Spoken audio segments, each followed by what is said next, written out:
Joining me today is New England College Professor of Political Science, Dr. Wayne Lesperance, and we're here to talk about the Democratic Convention. So, Wayne, recently Hillary and Bernie met in New Hampshire, the sort of unity meeting, and a lot of key components of Bernie's sort of stance made it into the platform. Is that bringing him in enough? Is he going to be sort of this watchdog group on what she does? What's his role going forward? That's a great question. And I think at the end of the day, her campaign manager and his have been talking every day for the last month, and it was all about how do we get Bernie to do a full-throated endorsement.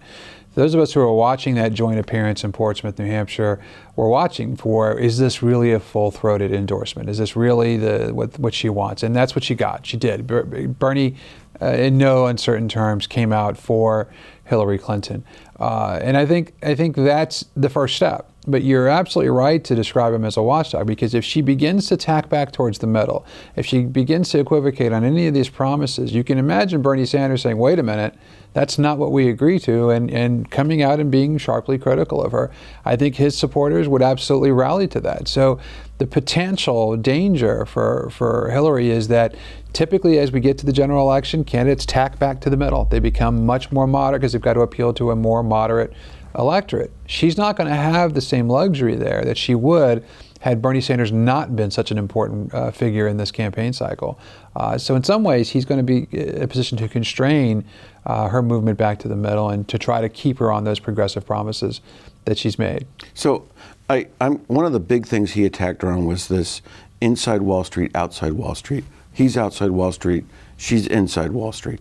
And I remember hearing, that her day had, and it's just bad optics maybe, Bernie Sanders endorsing her, but it also had something in New York or with New York or the bankers. Talk to me a little bit about that. So if you wanted to bookend an imperfect day in this Democratic election, it would be a great start with an endorsement from Bernie Sanders and end with fundraising efforts with folks from Wall Street, with bankers. And that's what happened. The final event was you could bid to win an opportunity to go see the play Hamilton with Secretary Clinton in New York. The first big banker. And he was the first big banker. So it's ironic. It's exactly the kind of thing that those reluctant Bernie supporters are going to throw their hands up about and say, look, nothing has really changed. The reality is that those folks have a role to play in funding campaigns. As we've been saying, it takes a lot of money to run a campaign. These are the folks who have the money. So Hillary has to do outreach to them. I don't know what Mr. Sanders thought, or if he knew in advance this was going to happen, but I imagine that probably wasn't his idea of the way the day should end. But it does take, as we had talked about earlier in a previous segment, $1 billion to run a campaign. On both sides. So it's a $1 billion election. So it's not something that you personally fund. Very few people have that luxury.